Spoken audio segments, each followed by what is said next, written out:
ಎದ್ದು ಮೊರೆಯಿಟ್ಟೆನು. ನಿನ್ನ ವಾಕ್ಯವನ್ನು ನಿರೀಕ್ಷಿಸಿಕೊಂಡಿದ್ದೇನೆ.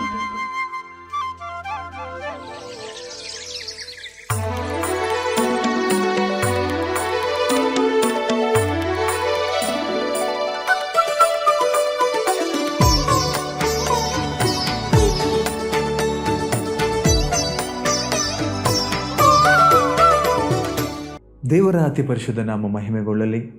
ಈ ಒಂದು ಮುಂಜಾನೆಯ ಮುತ್ತಿನ ಈ ಕಾರ್ಯಕ್ರಮಕ್ಕೆ ನಾವು ನಿಮ್ಮನ್ನು ಸ್ವಾಗತ ಮಾಡಿಕೊಳ್ತಾ ಇದ್ದೇವೆ. പക്ഷേ ಕಳೆದ ದಿನಗಳಿಂದ ನಾವು ದೇವರ ಸನ್ನಿಧಿಯಲ್ಲಿ ಮುಂಜಾನೆ ಮುತ್ತು ಆಮೇಲೆ ದೇವರ ಅತಿ ಅಮೂಲ್ಯ ವಾಕ್ಯವನ್ನು ನಾವು ಶೇರ್ ಮಾಡ್ತಾ ಇದ್ದೇವೆ. ಇವತ್ತು ಬೆಳಗಿನ ಜಾವದಲ್ಲಿ ದೇವರ ಮಕ್ಕಳಿಗೆ ಯಾವ ವಾಕ್ಯವನ್ನು ಕೊಡಲು ನೀವು ಬಯಸೋರಾಗಿದ್ದೀರಿ? ನಿಮ್ಮೊಟ್ಟಿಗೆ ದೇವರು ಯಾವ ವಾಕ್ಯ ಮಾತಾಡೋಕ್ಕೆ ಬಯಸ್ತಾ ಇದ್ದಾರೆ? ಇವತ್ತು ನನ್ನ ಮನಸ್ಸಿಗೆ ಬಂದಂಥ ವಾಕ್ಯ ನೆಹಮಾಯ ಆಮೇನ್ ಬರೆದ ಪುಸ್ತಕ 8ನೇ ಅಧ್ಯಾಯ 10ನೇ ವಚನ ನೋಡೋಣ. ಈ ದಿನವು ನಮ್ಮ ಕರ್ತನಿಗೆ ಪ್ರತಿಷ್ಠಿತ ದಿನವಾಗಿರುವುದರಿಂದ ವ್ಯಸನ ಪಡಬೇಡ್ರಿ, ಯೆಹೋವನ ಆನಂದವೇ ನಿಮ್ಮ ಆಶ್ರಯವಾಗಿದೆ ಅಂದನು. Amen amen. ಪ್ರತಿಷ್ಠಿತ ದಿನ. This is the day, the holy day ಅಂತೇಳಿ ಇಂಗ್ಲೀಷಲ್ಲಿ ಉಂಟು. ಎಸ್. ಈ ಎಜ್ರ ಮತ್ತು ನೆಹಮಾಯ ಇಬ್ಬರು ಬಹಳ ದೋಸ್ತು ಫ್ರೆಂಡ್ಸ್, ಭಯಂಕರ ಫ್ರೆಂಡ್ಸ್. ದೇವರ ಸೇವೆಯಲ್ಲಿ ದೇವರಿಗೋಸ್ಕರ ಮಾಡಿದ ಕಾರ್ಯಗಳು ಬಹಳಷ್ಟು ಉಂಟು. ಅದಕ್ಕೆ ದೇವರ ವಾಕ್ಯ ಜ್ಞಾನೋಕ್ತಿಗಳಲ್ಲಿ ಹೇಳ್ತಾ ಉಂಟು, two are better than one. ಸೇವೆಯಲ್ಲಿ ಯೇಸುಸ್ವಾಮಿ ಕೂಡ ಇಬ್ಬರಿಬ್ಬರೇ ಕಳಿಸಿದ್ರು. ಇದು ಸೇವೆಯಲ್ಲಿ ಸೇವಕರಿಗೆ ಇರುವಂಥ ಒಂದು ವಾಕ್ಯ ಆಗಿದ್ದರೂ ಕೂಡ ವೀಕ್ಷಕರಿಗೆ ಕೂಡ ಈ ವಾಕ್ಯ ಒಂದು ಉತ್ತೇಜನ ಆಗಲಿ ಎಂದು ಪ್ರಾರ್ಥಿಸ್ತೇನೆ. ಸೇವೆಯಲ್ಲಿ ಸೇವೆ ಮಾಡೋರು ಯಾರಿದ್ರು, ಸೇವೆಯಲ್ಲಿ ಕಷ್ಟ ಉಪದ್ರ ನೋವು ಸಹಿಸುವವರಿದ್ದರು, ಈ ಒಂದು ವಾಕ್ಯ ಅವರಿಗೆ ಉತ್ತೇಜನ ಉಂಟು ಮಾಡಲಿ. ನೆಹಮಾಯ ಮತ್ತು ಎಜ್ರಾ ಅವರ ಜೀವಿತದಲ್ಲಿ ಬಂದಂಥ ಸವಾಲುಗಳು ಬಹಳಷ್ಟು ಸವಾಲು ಉಂಟು. ಅವರ ಮೇನ್ ಫೋಕಸ್ ವಿಷನ್ ಬೇಕು. ಮೊದಲು ನಾವು ಇಲ್ಲಿ ಕಲಿಯುವಂಥ ವಿಷಯ ವಿಷನ್ ಬೇಕು ಮನುಷ್ಯನಿಗೆ, ಗಾಡ್ಲಿ ವಿಷನ್. ಅವತ್ತು ಕೂಡ ಲೀಡರ್ಶಿಪ್ ಮೀಟಿಂಗಲ್ಲಿ ಮಾತಾಡಿದಾಗ 3 ವಿಷಯಗಳನ್ನು ನೋಡ್ತೇವೆ ಲೀಡರ್ಶಿಪ್ಪಲ್ಲಿ: calling of God, purpose of God and destiny of God. So ದೇವರ ಸೇವಕರಾಗಲಿ ನಮ್ಮಲ್ಲಿ ವೀಕ್ಷಕರಿಗೆ ಮೊದಲು ಹೇಳಬೇಕಂತ ಹೇಳಿದ್ರೆ, ನಿನ್ನ ಲೈಫಲ್ಲಿ ದರ್ಶನವೇನು? ಗುರಿ. ವಿತೌಟ್ ವಿಷನ್ ಮೈ ಪೀಪಲ್ ಪೆರಿಶ್. ದರ್ಶನದ ಜನ ನಾಶ ಆಗ್ತಾರೆ. ನೀ ಲೋಕದಲ್ಲಿ ನಾವು ಹೇಳಿದ ಮುಂಜಾನೆ ಮುತ್ತುಗಳಲ್ಲಿ ಹೇಳಿದಂಥ ವಿಷಯಗಳೇ, ಈ ಲೋಕದಲ್ಲಿ ನೀನು ಯಾಕೆ ಜೀವಿಸ್ತಿದ್ದಿ? ನಿಜ. ಏನಾದರೂ ಗುರಿ ಬೇಕಾ? ಏನು ಗುರಿ ಉಂಟು? ಎಲ್ಲಿಗೆ ಮುಟ್ಟಬೇಕು? ಎಲ್ಲಿಗೆ ಹೋಗ್ತಿದ್ದಿ ನೀನು? ದೇವರ ರಾಜ್ಯಕ್ಕಾಗಿ ಏನು ಗುರಿ? ನಿನ್ನ ಕುಟುಂಬಕ್ಕಾಗಿ ಏನು ಗುರಿ? ನೀನು ಮ್ಯಾರಿಡ್ ಆದರೆ ನಿನ್ನ ಮಕ್ಕಳಿಗೋಸ್ಕರ, ನಿನ್ನ ಹೆಂಡತಿಗೋಸ್ಕರ ಏನು ಗುರಿ? ನೀನೊಂದು ಬ್ಯಾಚುಲರ್ ಆದರೆ ನಿನ್ನ ಹೆತ್ತವರಿಗೋಸ್ಕರ ಏನು ಗುರಿ ಇಟ್ಟಿದೆಯಾ? ಅಲ್ಲ, ಗುರಿ ಇಲ್ಲದೆ ವಾಸವಾಗ್ತಿದೆಯಾ? ಈ ಮುಂಜಾನೆ ಮುತ್ತಿನಲ್ಲಿ ಮೊದಲನೇದಾಗಿ ನೀ ಎಲ್ಲಿಗೆ ಓಡ್ತಿದ್ದಿ? ಒಂದು ಹಾಡು ಉಂಟು, ಓ ಮನುಜನೇ ಅಲ್ವಾ, ನಿನ್ನ ಗುರಿ ಏನು? ಈ ಲೋಕದಲ್ಲಿ ನೆಲೆ ಏನು? ಸೊ ಮೊದಲನೇದಾಗಿ ನಮ್ಮ ವೀಕ್ಷಕರಲ್ಲಿ ನಾವು ಒಂದೇ ವಿಷಯ ಹೇಳುದು ಹೇಳಿದ್ರೆ ಅಲ್ವಾ ಫಸ್ಟ್ ಏನು ಹೇಳ್ತೇವೆ? ಹೌದು, ಫಸ್ಟ್ ಎಂಫಸೈಸ್ ಹೇಳ್ತೇವೆ. ನಿನ್ನ ಗುರಿ ಏನು? ಗುರಿ ಇಲ್ಲದ್ರೆ ಇವತ್ತು ದೇವರ ಹತ್ರ ಕೇಳು, ಕರ್ತನೆ ಈ ಲೋಕದಲ್ಲಿ ನಾನು ಹುಟ್ಟಿದ್ದೇನೆ, ನನಗೊಂದು ಗುರಿ ಇಲ್ಲದ ವ್ಯಕ್ತಿ ನಾನು, ಎಲ್ಲಿ ಹೋಗಬೇಕು ಗೊತ್ತಿಲ್ಲ ನನಗೆ. ಅಲ್ಲ, ಬಾನಲ್ಲಿ ಹಾರಾಡುವಂಥ ಗಾಳಿಪಟದ ಹಾಗೆ ಹಾರಾಡಿ ಪ್ರಯೋಜನ ಇಲ್ಲ. ಸೊ ಮೊದಲನೇದಾಗಿ ನೆಹಮಾಯ ಮತ್ತು ಎಜ್ರಾದ ನೆಹಮಾಯನ ಪುಸ್ತಕದಲ್ಲಿ ಕಲಿಯುವಂಥ ವಿಷಯ, ನಿನ್ನ ಗುರಿ ಏನು? ಗುರಿ ಇದ್ದವನು ವ್ಯಸನ ಪಡೋ ಅವಶ್ಯಕತೆ ಬರೋದಿಲ್ಲ. ಗುರಿ ಇದ್ದವನಿಗೆ ಚಾಲೆಂಜಸ್ ಉಂಟು. Correct, no problem. ಅದಕ್ಕೆ ಚಾಲೆಂಜಸ್ ಉಂಟು. ಆದರೂ ಕೂಡ ಈ ದೇವರ ಸೇವಕರಲ್ಲಿ ಇವರು Nehemiah is a minor prophet. Major prophets ಇದ್ದಾರೆ, ಮೈನರ್ ಪ್ರಾಫಿಟ್ಸ್ ಇದ್ದಾರೆ. ಇವರೆಲ್ಲ ಮೈನರ್ ಪ್ರಾಫಿಟ್ಸ್ಗೆ ಬಂದರೂ ಕೂಡ ಮೇಜರ್ ವರ್ಕ್, ದೇವರ ಆಲಯಕ್ಕಾಗಿ ಕಾರ್ಯ ಮಾಡುವಂಥ ವ್ಯಕ್ತಿ. ನಿಜ. ದೇವರ ಆಲಯ ಇಲ್ಲ ಅಲ್ಲಿ ನಾವು ನೋಡ್ತೇವೆ, ದೇವರ ವಾಕ್ಯ ಓದಿದ ಕೂಡಲೇ ಅಳುತ್ತಾರೆ,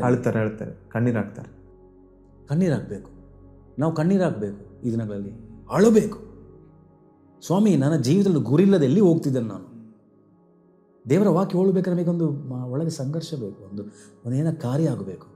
ಇಲ್ಲಿವರು ಕೂಗ್ತಾರೆ ಜನರು, ಹತ್ತು ಕೂಗ್ತಾರೆ, ಸ್ವಾಮಿ ನಾವು ಎಂಥ ಜನರು, ನಮಗೊಂದು ದೇವಾಲಯವಿಲ್ಲ, ಆರಾಧನೆ ಮಾಡಲಿಕ್ಕೆ ಜಾಗ ಇಲ್ಲ, ಸ್ಥಳ ಇಲ್ಲ. ಆದರೆ ದೇವಾಲಯಕ್ಕಾಗಿ ಹೋರಾಡುವಂಥ, ದೇವಾಲಯಕ್ಕಾಗಿ ಹುಡುಕುವವರಿಗೆ ಎರಡನೇ ವಿಷಯ ಹೇಳೋದು ಹೇಳಿದ್ರೆ ದೇವಾಲಯಕ್ಕೆ ಅಲ್ಲ ಬಸ್.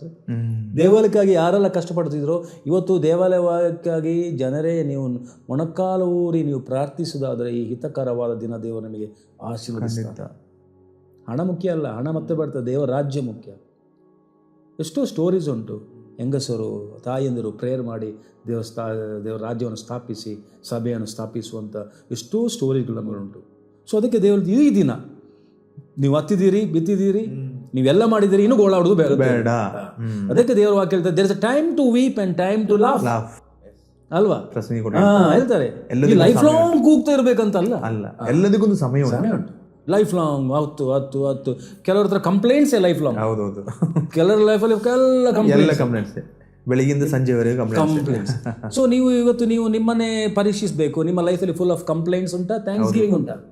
ಯಾವಾಗ್ಲೂ ವ್ಯಸನ ಪಡ್ತಾ ಇದ್ದೀರಾ? ಒಂದೇ ವಿಷಯ ಹೇಳಿಕ್ಕೆ, ಒಂದೇ ವಿಷಯ.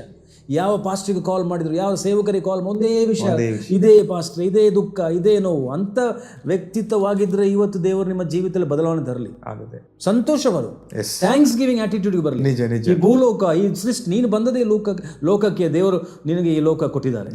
ಸಂತೋಷವಾಗಿರುವಂಥ ವಿಷಯ ನೋಡ್ತೀವಿ. ಸೆಕೆಂಡ್ ವಿಷಯ, ಗುರಿ ಇಲ್ಲದ ವ್ಯಕ್ತಿ ಸಂತೋಷ ಪಡ. ಗುರಿ ಇಲ್ಲದ ವ್ಯಕ್ತಿ ಕೂಗಬೇಕು, ಅಳುಬೇಡಕ್ಕೂ ಹೇಳ್ಬೇಕು, ಸ್ವಾಮಿ ನಾನು ನಿಂತದ್ದು, ಮತ್ತೆ ನೀನು ಸಮಾಧಾನ ಪಡು, ಸಂತೋಷ ಪಡು. ಅದು ನಾವು ದೇವರ ವಾಕ್ಯದಲ್ಲಿ ನೋಡ್ತೀವಿ. ನಿಜ ನಿಜ. ಅದಕ್ಕೆ ಜಾಯ್ ಆಫ್ ದ, ಏನು ಲಾಸ್ಟ್ ಪಾಸ್ಟ್ ನೋಡ್ತೇವೆ, Joy of the Lord is my strength. ಯೆಹೋವನ ಆನಂದವೇ ನಿಮ್ಮ ಆಶ್ರಯ. ಯೆಹೋವನ ಆನಂದ ನನ್ನ ಆನಂದ ಅಲ್ಲ, ದೇವರ ಆನಂದ. ದೇವರ ಆನಂದ ಏನಂತ ನಾವು ಪರೀಕ್ಷಿಸಬೇಕು. What is God's joy? ದೇವರಿಗೆ ಯಾವ ವಿಷಯ ಸಂತೋಷ ಉಂಟು ಮಾಡುತ್ತದೆ? ಕರೆಕ್ಟ್. ಅದು ದೇವರಿಗೆ ಪ್ರಥಮವಾಗಿ ಸಂತೋಷ ಉಂಟು ಮಾಡೋ ವಿಷಯ ಅಂತ ಹೇಳಿದರೆ, ನಾಶವಾಗುವ ಆತ್ಮವನ್ನು ದೇವರ ರಾಜ್ಯಕ್ಕೆ ಕರ್ಕೊಂಡು ಬರೋದು. ಅದು ದೇವರಿಗೆ ಸಂತೋಷ. ಯಾಕೆಂದರೆ ನಿನ್ನ ವ್ಯಾಲ್ಯೂ, ನನ್ನ ವ್ಯಾಲ್ಯೂ ಯಾರಿಗೂ ನಮ್ಮ ವ್ಯಾಲ್ಯೂ ಗೊತ್ತಿಲ್ಲ, ದೇವರಿಗೆ ನಮ್ಮ ವ್ಯಾಲ್ಯೂ ಗೊತ್ತುಂಟು. ನಾವು ಎಷ್ಟು ಅಮೂಲ್ಯರಾಗಿದ್ದೇವೆ. ನಾವು ಯಾಕೆ ಅಮೂಲ್ಯ? ನಾವು ಯಾವಾಗ ಸಹ ನಾನು ನಮ್ಮ ಯೂತ್ ಮೀಟಿಂಗಲ್ಲಿ ಹೇಳ್ತೇನೆ, ನಾವು ಒಂದು ಕಡೆ ಬೆಳ್ಳಿ, ಬಂಗಾರ, ವಜ್ರ, ಎಮ್ರಲ್ಡ್, ಜಾಸ್ಪರ್, ಸ್ಟೋನ್ಸ್ ಇಡ್ತೇವೆ, ಇನ್ನೊಂದು ಕಡೆ ನಗ್ನವಾದ ವ್ಯಕ್ತಿನ ಇಡ್ತೇವೆ. ನಾವು ದೇವರ ಹತ್ರ ಕೇಳಬೇಕು, ಗಾಡ್ ನೀ ಎರಡರಲ್ಲಿ ಯಾವುದು ಸೆಲೆಕ್ಟ್ ಮಾಡು. ಫಸ್ಟ್ ಹೇಳಿ, ಯಾವ್ದು ಸೆಲೆಕ್ಟ್ ಮಾಡ್ತಾರೆ ದೇವರು? ವ್ಯಕ್ತಿನೇ ವ್ಯಕ್ತಿಯ ಸೆಲೆಕ್ಟ್ ಮಾಡಿ. ಅದರ ಅರ್ಥ ಏನು? ಯಾಕೆ ವ್ಯಕ್ತಿ ಅಷ್ಟು ಇಂಪಾರ್ಟೆಂಟ್? ಇಲ್ಲಿ ಉಂಟು, ಇಲ್ಲಿ ವಜ್ರ ಉಂಟು, ಕೊಯ್ನೂರು ಡೈಮಂಡ್ ಉಂಟು, ಅದಕ್ಕಿಂತ ವ್ಯಾಲ್ಯೂ, ಅದಕ್ಕಿಂತ ರತ್ನ. ಕೊಯ್ನೂರು ಡೈಮಂಡ್ಗೆ ವ್ಯಾಲ್ಯೂ ಇಲ್ಲ ಅಂತ, ಅದು ಎಲಿಜಬೆತ್ನ ಕ್ರೌನಲ್ಲಿ ಉಂಟು. ಅದು ಇಲ್ಲಿ ಇಡ್ತೇವೆ. ವಜ್ರ, ಜಾಸ್ಪರ್, ಎಮ್ರಾಲ್ಡ್ ಎಲ್ಲ ಇಡ್ತೇವೆ. ಅದು ದೇವರ ಮುಂದೆ ಇದು ಎರಡು ಇಟ್ಟರು, ಇಲ್ಲಿ ನಗ್ನವಾದ ಒಂದು ಮನುಷ್ಯ ಇಡ್ತೇವೆ. ಮನುಷ್ಯ ನಗ್ನವಾದ ಒಂದು ಮಗುನ ಇಡ್ತೇವೆ. ಏನು ಬಟ್ಟೆಯಲ್ಲಿ ಏನಿಲ್ಲ, ಸಿಂಪಲ್. ದೇವ್ರು ಯಾರನ್ನ ಆಯ್ಕೆ ಮಾಡ್ತಾರೆ? ಮನುಷ್ಯನ. ಅವನಿಗೋಸ್ಕರ ಬಂದಿರೋದಲ್ವ. ಮನುಷ್ಯನ ಯಾಕೆ ಅಷ್ಟು ವ್ಯಾಲ್ಯೂ ಅಂತ ಹೇಳಿದರೆ, ಇದೆಲ್ಲ ನಶ್ವರ. ಖಂಡಿತ. ಮನುಷ್ಯನ ಆತ್ಮ ಅನಶ್ವರ. ಈ ಆತ್ಮ ನಾಶವಾಗ್ಲಿಕ್ಕೆ ಆಗುದು. So the third thing you should understand, you are very precious. ಇದು ವಾಕ್ಯ ಹೇಳ್ತುಂಟು, joy of the Lord is because you are precious. ಅದಕ್ಕೆ ಯೇಸು ಹೇಳ್ತಾರೆ, ನಿನ್ನ ಆತ್ಮವನ್ನು ನಾಶ ಮಾಡೋನು ಭಯಪಡು. So that the third thing is, ನಾವು ಎಲ್ಲಿ ಏನು ಹೇಳ್ತೇವೆ, ಜಾಯ್ ಆಫ್ ದ ಲಾರ್ಡ್. ದೇವರ ಸಂತೋಷ ಏನು? ದೇವರ ಮನಸ್ಸನ್ನು ಅರಿವವನೇ. ಯೇಸು ಹೇಳ್ತಾರೆ, ದೇವರು ಏನು ಹೇಳ್ತಾರೆ ಅದೇ ನಾ ಮಾಡುವವನಾಗಿದ್ದಾನೆ, ನನ್ನ ಹಿತವಲ್ಲ. ಅಲ್ಲ, ದೇವರೇನು ಅದು. That's why God is happy. ಅದೇ ದೇವ್ರು ಹೇಳ್ತಾರೆ, ತಂದೆ ಅದು ಹೇಳ್ತಾರೆ, this is my beloved son in whom I am well pleased. ತಂದೆ ಚಿತ್ತ ಮಾಡುವವನಾಗಿದ್ದಾನೆ. So today the third point is, we should know what makes God happy. ದೇವರ ರಾಜ್ಯಕ್ಕಾಗಿ ಎಷ್ಟೋ ಮಿಷನರಿಗಳು, ಎಷ್ಟೋ ಸೇವಕರು ದೇವರ ರಾಜ್ಯಕ್ಕಾಗಿ ನೀವು ಕಷ್ಟಪಡ್ತಿದ್ರು, ನೀವು ಸಂತೋಷ ಪಡಿ. That is God's joy. ದೇವರ ಸಂತೋಷದಲ್ಲಿ ಮುಂದೆ ಇರಬೇಕು. God is not sad with ಅಲ್ವಾ? ದೇವರ ಸೇವೆಯನ್ನು ಮಾಡುವವರೇ, ನಿಷ್ಕಳಂಕವಾಗಿ ಯಥಾರ್ಥವಾಗಿ ಮಾಡುವವರೇ, ಕುತಂತ್ರವಾಗಿ ಮಾಡೋರು ಕೂಡ ಇರ್ಬೋದು, ಅದು ಯಥಾರ್ಥವಾಗಿ ನಿಷ್ಕಳಂಕವಾಗಿ ಮಾಡುವವರೇ ದೇವರು ನಿಮ್ಮ ಸೇವೆಯನ್ನು ನೋಡಿ ಸಂತೋಷ ಪಡ್ತಿದ್ದಾನೆ. ಇವನ್ ದೇವರು ಯಾವತ್ತೂ ಆಸೆ ಪಡೋದಿಲ್ಲ ಮನುಷ್ಯ ಯಾವಾಗಲೂ ವ್ಯಸನ ಪಡ್ತಾ ಇರಬೇಕು, ದುಃಖಿಸ್ತಾ ಇರಬೇಕು, ಸಭೆಯಲ್ಲಿ ಅಳುತ್ತಾ ಕೇಳ್ಕೊಳ್ಬೇಕು. ಅದು ಕೇಳ್ತಾ ಇಲ್ಲ. ದೇವರ ಸಾನ್ನಿಧ್ಯ ಸಂತೋಷಿಸಿರಿ. ಹೌದು, ಯಾವಾಗಲೂ ಸಂತೋಷಿಸಿರಿ ಅಂತ ವಾಕ್ಯ ಹೇಳುತ್ತೆ. ಸೊ ಬರೋದು ನಾವು ಬಾಯಿಗಳು ಓಪನ್ ಮಾಡಿ ಹೇಳ್ಬೋದು, Lord I thank you for Jesus. I thank you for his crucifixion. I thank you for his resurrection. I thank you, Lord, he has given me hope.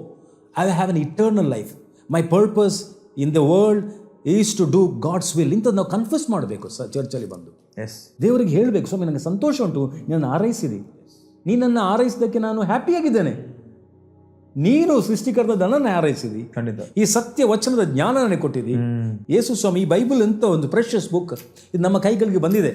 I am happy lord, ನನಗೊಂದು ಒಳ್ಳೆ family ಕೊಟ್ಟಿದ್ದೆ, ಎಲ್ಲದಕ್ಕೂ ಸಂತೋಷ ಪಡಿ. Complaints is from the devil. ಡೆವಲಿಗೆ complaints ಇರೋದು.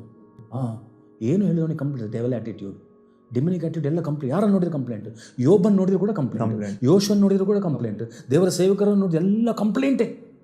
ಏನೇನು ತೋಟದಲ್ಲೇ ಸ್ಟಾರ್ಟ್ ಆಯ್ತದೆ ಕಂಪ್ಲೇಂಟ್. ಗಂಡ ಹೆಂಡತಿ ಇದ್ದರ ಜೊತೆಗೆ ಅವನಿಗೆ ಅದು ನೋಡಿದ್ರೆ ಕಂಪ್ಲೇಂಟ್, ಅವರನ್ನು ಎರಡನ್ನು ಮಾಡಬೇಕು ಅಂತ ಕಂಪ್ಲೇಂಟ್. ಅವನ ಲೈಫ್ ಲಾಂಗ್ ಕಂಪ್ಲೇಂಟ್ಸೇ. ದೇವರ ಸೇವಕರು ಆರಾಧನೆ ಮಾಡೋದು ಕಂಪ್ಲೇಂಟ್, ಅವನಿಗೆ ಕಂಪ್ಲೇಂಟೇ. ಸೊ ಕಂಪ್ಲೇಂಟ್ ಮತ್ತು ದೇಶ ಹೇಳ್ತಾನೆ, ಕಂಪ್ಲೇಂಟ್ ಮತ್ತು ಲೈ ಇಸ್ ಡೆವಲ್ಸ್ ವೆಪನ್. ಸೊ ನಮ್ಮ ನಾಲಿಗೆ ಹಾಗೆ ಅಲ್ಲ, ಸ್ತುತಿಸುವ, ಖಂಡಿತ ಕೊಂಡಾಡುವ, ಸಂತೋಷ ಪಡುವ, ಆರಾಧಿಸುವ. ಜಾಯ್ ಆಫ್ ದ ಲಾರ್ಡ್, ದೇವರ ಆನಂದ. ಆನಂದ, ಆಶ್ರಯ. ದೇವರ ಆನಂದ ಏನಂತ ತಿಳ್ಕೊಳ್ಬೇಕು. ಅದು ನನಗೆ ಅರ್ಥ ಆದಂಥ ವಿಷಯಗಳು ಈ ವಚನದಲ್ಲಿ. ನಿಜವಾಗ್ಲು ಅದೇ ಆ ವಾಕ್ಯ 10ನೇ ವಾಕ್ಯ ಬಹಳ ಸ್ಪಷ್ಟ. ಈ ದಿನವು ನಮ್ಮ ಕರ್ತನಿಗೆ ಪ್ರತಿಷ್ಠಿತ ದಿನವಾಗಿದ್ದರಿಂದ ವ್ಯಸನ ಪಡಬೇಕು. ದೇವರಿಗೆ ಪ್ರತಿಷ್ಠಿತವಾದ ದಿನ. ಅಂದ್ರೆ ನಾವು ಸಭೆಗೆ ಬರುವಾಗಲೂ ದೇವರನ್ನ ಕೊಂಡಾಡಕ್ಕೆ ಬರ್ತೇವೆ, ಅಲ್ಲಿ ನಮ್ಮ ವ್ಯಸನ ಹೇಳೋ ಸಮಯ ಅಲ್ಲ. ಆ್ಯಕ್ಚುಲಿ ನಾವೆಲ್ಲ ಆಲಯಕ್ಕೆ ಬಂದು ಆ ದೇವರನ್ನ ಆರಾಧನೆ ಮಾಡೋ ಸಮಯ ಬಂದು ಏನು ಮಾಡ್ತೀವಿ, ಅಲ್ಲಿ ವ್ಯಸನಗಳು ದುಃಖಗಳು ಶೇರ್ ಮಾಡ್ತೇವೆ. ಬಟ್ ಅದಕ್ಕೆ ಒಂದು ಪರ್ಫೆಕ್ಟ್ ಟೈಮ್ ಬೇರೆ ಉಂಟು. ದೇವರ ಸಾನ್ನಿಧ್ಯಕ್ಕೆ ಬರುವಾಗ ಅಲ್ಲಿ ವ್ಯಸನ ಅಲ್ಲ, ಅಲ್ಲಿ ಆತನ ಪ್ರೈಸ್ ಮಾಡಬೇಕು, ವರ್ಷಿಪ್ ಮಾಡಬೇಕು, ಅದೇ ದೇವರು ಬಯಸ್ತಾ ಇದ್ದಾರೆ. ಸೊ ಅದಕ್ಕೆ ಅಲ್ಲಿ ಅಳ್ತಾ ಇರೋ ಜನರನ್ನು ನೋಡಿ ಅದೇ ಹೇಳ್ತಾರೆ. ಅಂದ್ರೆ ಜನರು ಅಳ್ತರು, ಒಂದು ಸಮಯದ ಜನ ಹತ್ತರು. ನಂತರ ಹೇಳ್ತೇನೆ, ನೀವು ಈಗ ಅಳ್ಬೇಡಿ, ಮುಗೀತು, ನಿಮ್ಮ ಅಳುವಿನ ಸಮಯ ಮುಗೀತು, ವ್ಯಸನದ ಸಮಯ ಮುಗೀತು. ಪ್ರೈಸ್ ಕೊಡು. ಅದಕ್ಕೆ ನಾವಿವತ್ತು ನಮ್ಮನ್ನು ವೀಕ್ಷಿಸೋ ಜನರಿಗೆ ಹೇಳಕ್ ಬಯಸ್ತೇವೆ, ನಿಮ್ಮ ವ್ಯಸನದ ಸಮಯ ಮುಗೀತು ಅಲ್ವಾ? ಅದು ಫಂಡಮೆಂಟಲ್. ಅದು ಕರೆಕ್ಟ್. ಯಾಬೇಸ್ ಕೂಡ ಅತ್ತ ಸ್ವಲ್ಪ ಟೈಮ್ ಮಾತ್ರ, ಹನ್ನ ಕೂಡ ಹತ್ತಳು ಸ್ವಲ್ಪ ಟೈಮ್ ಮಾತ್ರ. ಯಾಬೇಸ್ ಸ್ವಲ್ಪ ಸಮಯ ಅತ್ತ ನಂತರ ದೇವನಿಗೆ ಉತ್ತರ ಕೊಟ್ಟು ಹೇಳಿದ್ರು, you are blessed in the territory. ಅವನ ಹೆಸರು ಕೂಡ, ಯಾಬೇಸ್ ಹೆಸರಿನ ಮೀನಿಂಗೇ ವ್ಯಸನದ ಪುತ್ರ. ವ್ಯಸನದ ಪುತ್ರ ಅಂತ ಅವನ ಕರೀತಿದ್ರು. ಅವ ಆಲೋಚನೆ ಟೈಮ್ ಮಾತ್ರ, ನಂತರ ಅವನು ರಿಯಲೈಸ್ ಮಾಡಿಕೊಂಡು. ಸೊ ನಾವು ಈಗ ಪ್ರೇಯರ್ ಮಾಡ್ತೇವೆ ನಿಮಗೋಸ್ಕರ. Walk in the Joy of the lord. Yes, fine. Daily ಏನು ಮಾಡ್ತಿರೋ, the Joy of the lord should dominate. God is happy with me. Amen. God is happy in what ever. ನನ್ನ ಕೈಗಳು ಹಣದ ವಿಷಯದಲ್ಲಿ ಎಲ್ಲ ವಿಷಯಗಳಲ್ಲಿ ಕ್ಲೀನ್ ಉಂಟು. God is happy. ಸೊ ಇಲ್ಲಿ ಮೊರಾಲಿಟಿ ದೊಡ್ಡದುಂಟು. ಕ್ರಿಶ್ಚಿಯಾನಿಟಿಯಲ್ಲಿ ಮೊರಾಲಿಟಿ ಅಂಡ್ ಎಥಿಕ್ಸ್ ತುಂಬಾ ದೊಡ್ಡದುಂಟು. ಇಲ್ಲಿ ಕ್ಲೀನ್ ಹ್ಯಾಂಡ್ಸ್ ಬೇಕು, ನಿಜವಾಗ್ಲೂ ಕ್ಲೀನ್ ಥಾಟ್ಸ್ ಬೇಕು, ಕ್ಲೀನ್ ಐಸ್ ಬೇಕು, ಕ್ಲೀನ್ ಟಂಗ್ ಬೇಕು, ಎಲ್ಲ ಕ್ಲಿಯರ್. ಪರಿಶುದ್ಧ. It's clear here. So Joy of the lord ನಮ್ಮನ್ನು ಇವತ್ತು ನಡೆಸ್ತಾ ಉಂಟು. ಐ ಮೀನ್, ಸೊ ನಮ್ಮ ವೀಕ್ಷಕರಿಗೆ ಇವತ್ತಿನ ಮುಂಜಾನೆ ದೇವರು ನಿಮಗೆ ಒಳ್ಳೆ ದಿನ ಕೊಟ್ಟಿದ್ದಾನೆ. ಸೊ ನೀವು ಜಾಯ್ ಆಫ್ ದ ಲಾರ್ಡ್ ಅಲ್ಲಿ ನಡಿಬೇಕು. ದೇವರ ಆನಂದ ನನಗೆ ಬಲ, ದೇವರ ಹಿತ ನನಗೆ ಬಲ, ದೇವರ ವಾಯ್ಸ್ ಆಶ್ರಯ ದುರ್ಗವಾಗಿದೆ. ಸೊ ಇವಾಗ ಪ್ರೇಯರ್ ಮಾಡೋದು. ಖಂಡಿತ ಪ್ರಾರ್ಥನೆ ಮಾಡು. ನಮ್ಮನ್ನ ಕೇಳೋ ಸಹೋದರ ಸಹೋದರಿ, ದೇವರ ಮಕ್ಕಳೇ, ನಾವು ನಿಮಗಾಗಿ ಪ್ರಾರ್ಥನೆ ಮಾಡ್ತೇವೆ. ಜೀವಿತದಲ್ಲಿ ವ್ಯಸನ ಬರುತ್ತೆ, ಆಮೇಲೆ ದುಃಖಗಳು ಬರುತ್ತೆ, ಸಂಕಟಗಳು ಬರುತ್ತೆ, ಕಷ್ಟ ಸುಖಗಳು ಈ ಲೋಕದ ಆಡಂಬರ ಎಂಬುದಾಗಿ ಕೀರ್ತನೆಗಾರನು ಕೂಡ ಹೇಳ್ತಾನೆ. ಬಟ್ ಕಷ್ಟ ಸುಖ ಆಡಂಬರವಾಗಿರುವಾಗಲೂ ನೀವೊಂದು ತಿಳಿಬೇಕು, ದೇವರ ಸಾನ್ನಿಧ್ಯಕ್ಕೆ ಬರುವುದು ವ್ಯಸನ ಪಡಕ್ಕಲ್ಲ, ಬದಲಾಗಿ ಆತನ ಕೊಂಡಾಡಕ್ಕೆ, ಆತನಲ್ಲಿ ಸಂತೋಷವಾಗಿ ಸೇವಿಸೋಕ್ಕೋಸ್ಕರವಾಗಿ. ಸೊ ಈ ಮುಂಜಾನೆ ವೇಳೆ ನಿಮಗೊಂದು ವ್ಯಸನ ಉಂಟಾ? ಈ ಮುಂಜಾನೆ ವೇಳೆ ದುಃಖಿತರಾಗಿದ್ದೀರಾ? ಮಕ್ಕಳ ವಿಷಯದಲ್ಲೋ, ಹೆಂಡತಿ ವಿಷಯದಲ್ಲೋ, ಗಂಡನ ವಿಷಯದಲ್ಲೋ, ಹಣಕಾಸಿನ ವಿಷಯದಲ್ಲೋ ನಿಮಗೆ ದುಃಖ ಉಂಟಾ? ನಾವು ನಿಮಗಾಗಿ ಪ್ರಾರ್ಥಿಸ್ತೇವೆ. ಈ ಮುಂಜಾನೆ ವೇಳೆ ದೇವರ ದೊಡ್ಡೊಂದು ವ್ಯತ್ಯಾಸ ನಿಮ್ಮ ಲೈಫಲ್ಲಿ ಮಾಡೋಣ. ನಿಮ್ಮ ವ್ಯಸನವನ್ನು ದೇವರು ತೆಗೆದು ಹಾಕ್ತಾರೆ. ವ್ಯಸನದ ಬದಲಾಗಿ ನಿಮಗೊಂದು ಸಂತೋಷವನ್ನು ದೇವರು ಇಡುವರಾಗಿದ್ದಾರೆ. ಹಾಲೆಲೂಯಾ. ನಾವು ನಿಮಗಾಗಿ ಪ್ರಾರ್ಥಿಸ್ತೇವೆ. Thank you father in the name of Jesus. ತಂದೆಯಾದವರೇ, ಈ ಒಂದು ಮುಂಜಾನೆ ಮುತ್ತು ಕರ್ತನೆ, ಹಾಲೆಲೂಯಾ, ಈ ಜನರು ಈ ಮುತ್ತಿನ ಈ ಮಾತು ಕೇಳುವಾಗ ಕರ್ತನೆ ಅಪ್ಪ, ಇವರ ಲೈಫಲ್ಲಿ ಅದ್ಭುತಗಳು ನಡೆಯಲಿ ಕರ್ತನೆ. ಅವರ ವ್ಯಸನ ತೆಗೆದು ಹಾಕಲ್ಪಡಲಿ. ಈ ಮುಂಜಾನೆಯಲ್ಲಿ ದೇವರೇ, ನನ್ನ ಕೈ ಬಿಡಬೇಡ, ನನ್ನ ಪರಿಸ್ಥಿತಿ ಹೀಗೆ ಉಂಟೆಂಬುದಾಗಿ ಕೂಗಿಕೊಳ್ಳುವಂತಹ ಅಪ್ಪ, ರೋಗಿಗಳಾಗಿ ಬೆಡ್ಡೆಡನಾಗಿರೋ ವ್ಯಕ್ತಿಗಳಾಗಿದ್ದಾರೆ ಕರ್ತನೆ, ಪರಿಸ್ಥಿತಿಯಲ್ಲಿ ಸಿಕ್ಕೊಂಡು ವ್ಯಸನದಲ್ಲಿರೋ ವ್ಯಕ್ತಿಗಳಾದರೆ ಇವತ್ತು ಅವರ ಮೇಲೆ ದೈವಿಕ ಪ್ರವೃತ್ತಿ ನಡೆಯಲಿ. ಇವತ್ತು ಅವರ ಮೇಲೆ ಆಮೇಲೆ ಅದ್ಭುತಗಳು ನಡೆಯಲಿ. ಅವರ ವ್ಯಸನ ಬದಲಾವಣೆಗೊಳ್ಳಿ, ಅವರ ಕಣ್ಣೀರು ಬದಲಾವಣೆಗೊಳ್ಳಿ, ಒಂದು ಸ್ಟ್ರಾಂಗ್ನೆಸ್. ಆಮೇಲೆ ವಾಕ್ಯಗಳ ಪ್ರಕಾರ ಯೆಹೋವನ ಆನಂದ ಅವರಿಗೆ ಆಶ್ರಯವಾಗಿ ನೆಲೆಗೊಳ್ಳುವಂತೆ ನಾವು ಪ್ರಾರ್ಥಿಸ್ತಾ ಇದ್ದೇವೆ. ಅಪ್ಪ, ಈ ಒಂದು ಸಂದರ್ಭದಲ್ಲಿ ಪಿತ, ಪುತ್ರ, ಪವಿತ್ರ ಆತ್ಮ ಹೆಸರಿನಲ್ಲಿ ಎಲ್ಲರನ್ನ, ಪ್ರತಿಯೊಬ್ಬರನ್ನ ಆನಂದವುಳ್ಳವರಾಗಿ ಮಾರ್ಪಡಿಸುವಂತೆ, ಅವರ ವ್ಯಸನವು ತೆಗೆದು ಹಾಕುವಂತೆ ನಾನು ಪ್ರಾರ್ಥಿಸ್ತಾ ಇದ್ದೇನೆ. ನಿನ್ನ ಸಾನ್ನಿಧ್ಯವೆಂಬುದು ಅದು ವ್ಯಸನದ ಸ್ಥಳವಲ್ಲ. ನಿನ್ನ ಸಾನ್ನಿಧ್ಯ ಎಂಬುದು ಅದು ಸಂತೋಷದ ಸ್ಥಳ. ನಿನ್ನ ಸಾನ್ನಿಧ್ಯವೆಂಬುದು ಅದು ನಿಮ್ಮನ್ನು ಮಹಿಮೆ ಪಡಿಸಬೇಕಾದ ಸ್ಥಳ ಆಗಿರೋ ಕರ್ತನೆ, ಈ ಮುಂಜಾನೆ ವೇಳೆಯಲ್ಲಿ ಈ ವಾಕ್ಯದ ಈ ಮನ್ನದೊಂದಿಗೆ ಅವರನ್ನ ಬಲಪಡಿಸುವಂತೆ ಪ್ರಾರ್ಥಿಸ್ತೇವೆ. ಪ್ರಾರ್ಥನೆ ಕೇಳಿದಕ್ಕಾಗಿ ಸ್ತೋತ್ರ. ಯೇಸುವಿನ ಹೆಸರಲ್ಲಿ ತಂದೆಯಾದವರೇ, amen, amen, amen, amen, amen. Lord we pray. ಕರ್ತನೆ, ಮನುಷ್ಯರ ಮನಸ್ಸಲ್ಲಿ ಚಿಂತೆಗಳಿಟ್ಟು, ನೆಗೆಟಿವ್ ಸ್ಟ್ರೆಸ್ ಅನ್ನಿಟ್ಟು, ಆ ನಗುವಂತ ಸ್ಪಿರಿಟ್ ಅನ್ನು ತೆಗೆಯುವಂತ ಎಲ್ಲ ಅಂಧಕಾರ ಶಕ್ತಿಗಳು, ವರ್ಲ್ಡ್ಲಿ ಸ್ಪಿರಿಟ್ಸ್, ಅದನ್ನು ನಾವು ಕಂಪ್ಲೀಟ್ ಬ್ರೇಕ್ ಮಾಡ್ತೇವೆ. Jesus name. You will be always be smiling. ದೇವರ ವಾಕ್ಯ ಹೇಳ್ತದೆ, ಬಬ್ಲಿಂಗ್ ಜಾಯ್. ಒಂದು ಸ್ವರ್ಗದ ಸಂತೋಷ, ಆನಂದ ನಿನ್ನ ಮುಖದಲ್ಲಿ ಇರಬೇಕು. ಇವತ್ತು ಉಂಟಾಗ್ಲಿ. ನಿನ್ನ ಮುಖದಲ್ಲಿ ದುಃಖದ ಭಾವನೆ ಇರಲೇಬಾರದು. Amen. In the name of Jesus we cancel it. ನಿನ್ನ ಮುಖಕ್ಕೆ ಈ ಕರ್ತನ ಪ್ರೊಫೆಸಿಯಾಗಿ, ಪ್ರೊಫೆಟಿಕ್ ಆಗಿ ಮಾತಾಡ್ತೇವೆ ಸ್ವಾಮಿ. ಇದನ್ನು ವೀಕ್ಷಕರು, ನೋಡುವವರು, ಈಗ ನೋಡುವವರು, ಮತ್ತೆ ನೋಡುವವರು, ರಿಪೀಟೆಡ್ ನೋಡ್ತವರು ಕರ್ತನೆ, ನಿನ್ನ ಮೂಡನ್ನು ಚೇಂಜ್ ಮಾಡುವಂತ ಎಲ್ಲ ಅಂಧಕಾರ ಶಕ್ತಿಗಳು, the outward forces we break in the name of Jesus. Joy ಅಲ್ಲಿ ನಡಿಬೇಕು. ನಿನ್ನ ಮುಖದಲ್ಲಿ ಗ್ಲೋರಿ ಬೇಕು. ನಿನ್ನ ಮುಖದಲ್ಲಿ, as the word of the Lord says, those who looked unto his face, their face shine like radiant sun. ಕರ್ತನೆ ಮೋಶೆ ಮುಖದ ಹಾಗೆ ಕರ್ತನೆ ಈ ದೇವರ ಮಕ್ಕಳ ಮುಖದಲ್ಲಿ ಈ ದಿನಗಳಲ್ಲಿ ಸಂತೋಷ ಉಂಟಾಗಲಿ. S father. ಎಲ್ಲ ದುಃಖವು ನೀಗಿ ಹೋಗಲಿ. Yes father. ಎಲ್ಲ ಮೂಡ್ ಔಟ್ ಮಾಡುವಂತ emotions I cancel in Jesus name. Lord, deliverance and healing ಕೊಡಿ. Yes Lord. Thank you Lord, in Jesus name we bless and pray. Amen. Amen. Amen. Amen. Thanks ಎಲ್ಲ ಪ್ರೇಕ್ಷಕರಿಗೂ ನಮ್ಮ ಈ ಮುಂಜಾನೆ ಮುತ್ತು ಈ ಕಾರ್ಯಕ್ರಮಕ್ಕೆ ನೀವೆಲ್ಲರೂ ಸ್ವಲ್ಪ ಟೈಮ್ ಕೊಟ್ಟು ನೀವು ನೋಡಿದ್ದೀರಾ. Yes. So we will be keep on praying for you whenever we remember. ಖಂಡಿತವಾಗ್ಲೂ ನೆನಪು ಮಾಡುವ ಪ್ರೇಯರ್ ಮಾಡ್ತೇವೆ. So keep watching this. Yes. This is Jason Verghese and this is Pastor Sanal Joseph. God bless you. Thank you so much. ದೇವರ ಆಶೀರ್ವದಿಸಲಿ. Amen. ಸುವಾರ್ತೆ ತಲುಪದ ಊರು ಇರಲೇಬಾರದು, ಸಭೆಯೂ ಇಲ್ಲದ ಗ್ರಾಮ ಇರಬಾರದೆಲ್ಲಿಯೂ. ಸುವಾರ್ತೆ ತಲುಪದ ಊರು ಇರಲೇಬಾರದು, ಸಭೆಯೂ ಇಲ್ಲದ ಗ್ರಾಮ ಇರಬಾರದೆಲ್ಲಿಯೂ. ಇದುವೇ ಇದುವೇ ಇದುವೇ ನಮ್ಮ ಬಯಕೆ, ಇದುವೇ ಇದುವೇ ಇದುವೇ ನಮ್ಮ ಗುರಿಯು. ಇದುವೇ ಇದುವೇ ಇದುವೇ ನಮ್ಮ ಬಯಕೆ, ಇದುವೇ ಇದುವೇ ಇದುವೇ ನಮ್ಮ ಗುರಿಯು.